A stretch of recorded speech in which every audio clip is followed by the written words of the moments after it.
Yep, too far.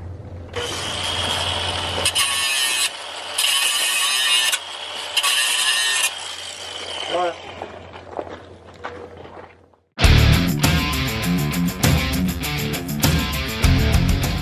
Well, it's rain day number 3.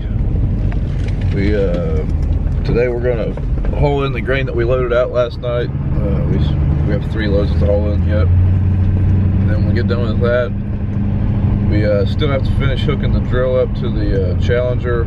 All the wiring's in it. Just need to hook it up, make sure everything's gonna fold and unfold and function like it should. Outside of that, I don't know what we got going on. It'll probably be tomorrow, or probably tomorrow afternoon or Friday before we're able to,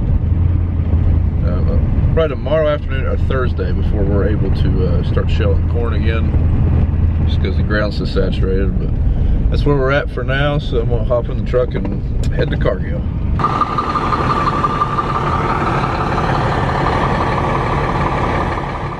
It's cold today. Got the fire stoked up. Hey guys, if you're curious about the trucks we're hauling this grain with, be sure to check out my equipment tour part 1. Part 1 is all about the trucks that we use. Turns out when I said I was going to Cargill, I forgot this truck wasn't all the way loaded yet. Waiting on it to load, but while I'm waiting on it to load, I'm going to go ahead and start cleaning out what we call the doghouse. Every time we pull grain out of these 3 bins over here, when we're done, we try to blow it out, get all the excess grain that didn't go into the auger, just keeps it from spoiling that way and making a big mess.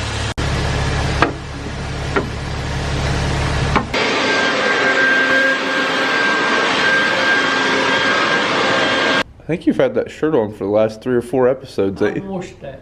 Oh, have you? Yes, I did last night and put it back on. This is my work shirt. Okay. Don't give me no shit. Alright, now we're on the way to town.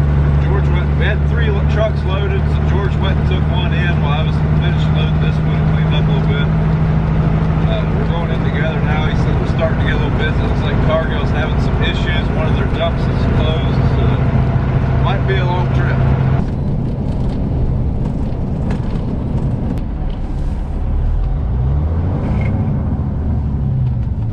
Well, I guess it's just our lucky day. There ain't a soul here other than me and George. I could buy a lottery ticket tonight.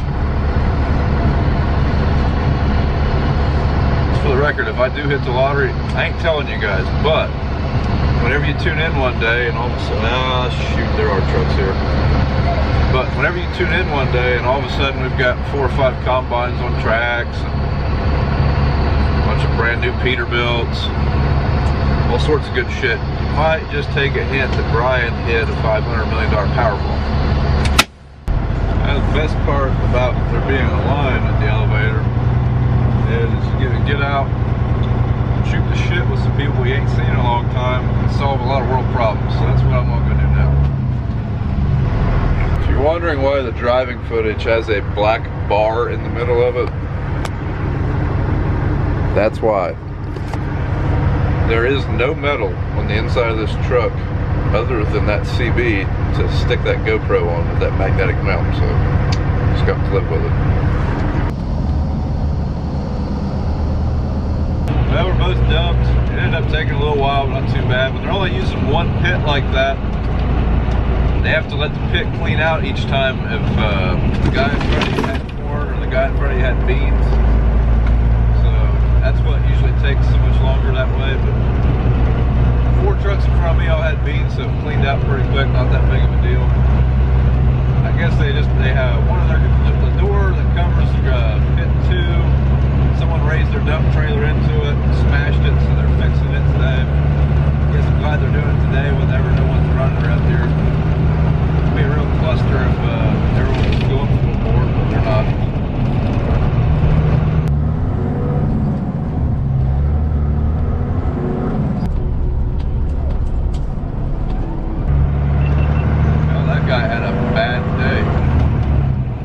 Well, we've hauled what we want to haul out of the bins, but we've still got a light out, which means that there's probably between 400 and 500 bushels still up there in the overhead tank to load out. But we don't want to take a half load to town. We don't want to take a whole load to town. So So what we're gonna do is we're gonna dump it in the truck, pull the truck up, dump it right back in the pit, put it back in the bin. While that thing's still cleaning out, or emptying out that wet bin, me and George are gonna clean out this loadout. Upright loadout, whatever you want to call it. If you don't clean it out, like everything else with the grain in it, it becomes a stinky mess.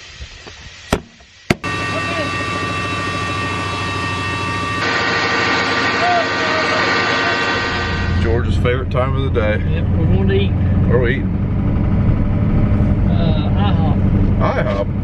Yeah. You took your wife there yesterday, why can't you take me today? It's a lot burger. Well, that's beside the point. We ain't going there, Jack. Hey there. We're going to work, people. Our main truck is broke down. If you come over here, I'll show you the problem. This is the main truck and it's got a flat car. I'm going to fix it.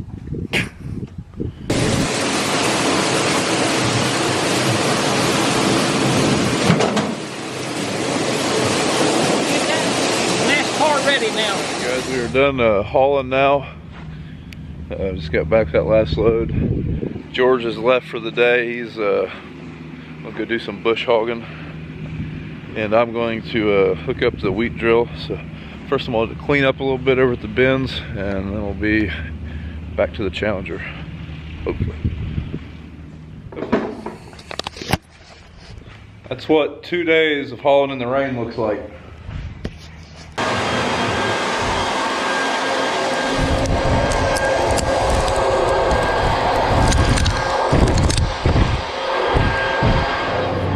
Start hooking the drill up. Dad's moving the backhoe over to the farm that we live on. It's at the other farm, so we'll give him a ride real quick. Frickin' farmers taking up the road.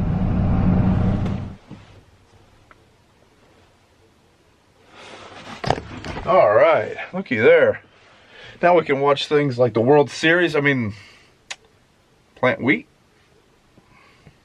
Yeah, plant wheat. Wouldn't be watching the World Series while we're planting wheat. No. But it does look like the new mount that Dad made for the iPad will work in this tractor. That's a plus. And, as stated, it's a great camera mount. That's where the camera's at right now.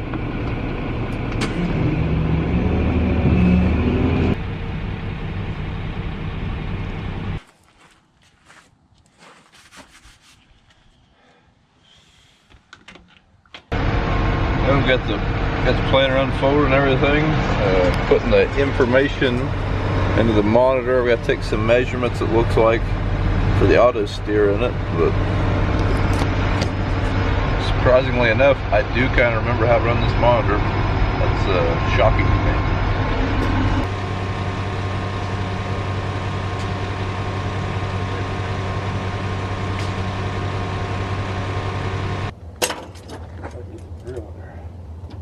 Well, you can't go to the angle because I guess I should tell you what's going on here. This planter or wheat drill is ground driven, hence this wheel right here.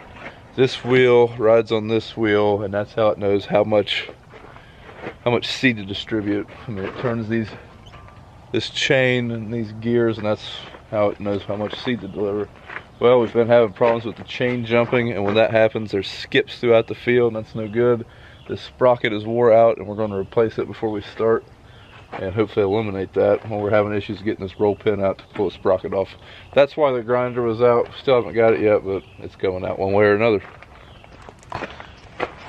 Dad did end up getting the grain cart lights fixed today. Turns out that the wire had a couple breaks in it under the coating you couldn't see, so that's why we were having trouble with it last night. Got that job fixed, so at least we did get something accomplished. So that pin was sheared that whole time.